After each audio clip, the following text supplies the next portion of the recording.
Punjab today has sworn in a new Chief Minister Charanjit Singh Channi after a weekend of intrigue and high drama in the state, which goes to polls in just 5 months from now. The 58-year-old, who took over from Captain Amarinder Singh in a dramatic transition, used to serve in his cabinet but then led the revolt against him. The change of guard in the Congress state comes even as the BJP replaced its chief ministers in Gujarat, Karnataka, Uttarakhand in the past few weeks and months, but has been clothed and has been called out by many who feel that Congress has done poorly in the way it insulted Captain Amarinder Singh. Now, is that correct? Let's look at this closely. The first big takeaway is that with Channi's appointment, the Congress has made a major political point of giving representation to Dalits. It is well known that Punjab has the largest Dalit population in the country with over 30%, but they hardly found space in powerful posts. When Mallikarjun Kharge's committee first started to look for solutions to improve the prospects of Congress in elections, their number one suggestion was to induct Dalits in key posts, political and bureaucratic. With this, the Hindu versus Jat Sikh dilemma seems to have been neutralized.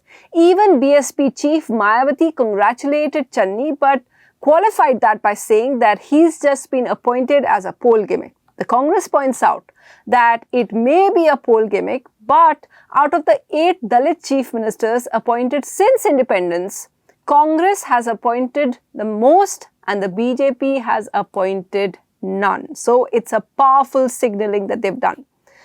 Now, the second thing is that throughout the Punjab crisis, many pitched it as a battle between Captain Amarinder Singh and Navjot Singh Sidhu. They saw the BJP MP who had joined Congress before the last elections as an overly ambitious newcomer who was challenging the chief minister's dominance. But that now looks overly simplistic.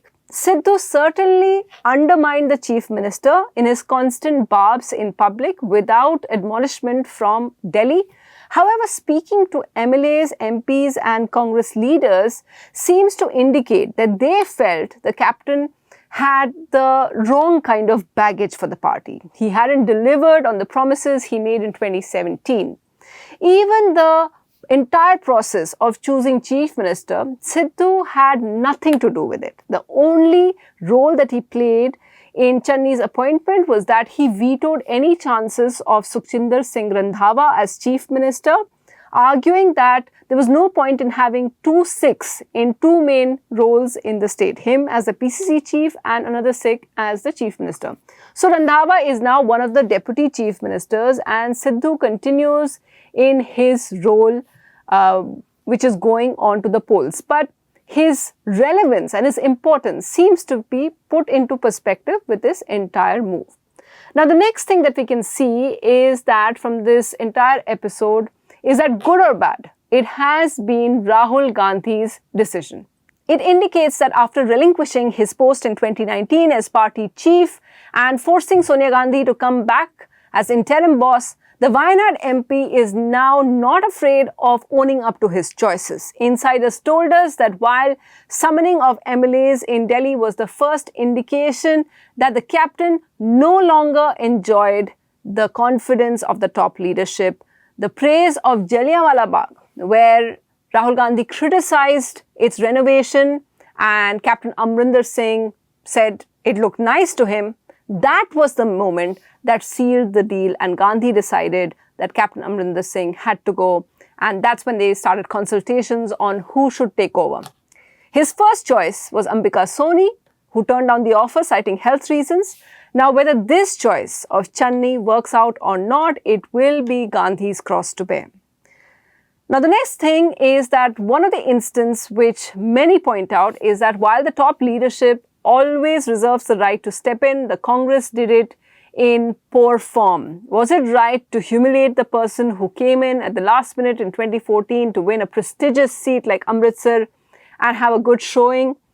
In the state, wouldn't it have been better to cajole him into retirement just the way Vijay Rupani, the outgoing Gujarat chief minister, had gone? After all, this was the same person who had to force an announcement out of Rahul Gandhi in his favor even in 2017. That perhaps is a legitimate criticism, although historically it isn't the worst one when we look at how CMs have been sacked in the past. Take, for instance, when Rajiv Gandhi sacked Andhra Chief Minister T. Anjaya in 1982 because he embarrassed him with his welcome of the Prime Minister at the airport. Equally dramatic was in 1990, also with Rajiv Gandhi's sacking of Karnataka Chief Minister Virendra Patil, because Rajiv Gandhi felt he was inefficient in handling communal riots and so made the shock announcement just 30 minutes after visiting him at home, again on the tarmac, to the media, and this upset local sentiments. However, while Rupani was obliging with the BJP, B.S. Yediyurappa, the outgoing Chief Minister in Karnataka, went kicking and screaming. Even this weekend, he upset his party colleagues with the remark that no Modi wave was going to help BJP win elections. Now, that sounds quite similar to the sentiments or the kind of backlash that we are seeing in Captain Amarinder Singh's case. Finally, some Congress insiders say that the reason for the acrimony between the captain and the Congress leadership was that the captain started speaking the BJP's narrative, and this was especially seen in the whole Jallianwala Bagh episode. They say that they can't rule out that the BJP sent feelers to the veteran leader who, with his defense background, fits in very well into the BJP's national interest agenda. He is clear that he can't be written off like the Congress would like him to, and he still commands popular support, which Congress denies. Now, Congress's assessment on the ground says that people are upset with the lack of access and lack of delivery in key areas. So, have the Congress gotten rid of all this baggage and anti-incumbency with this single sacking? Now, that answer will be revealed in just a few months when the election results of Punjab are out.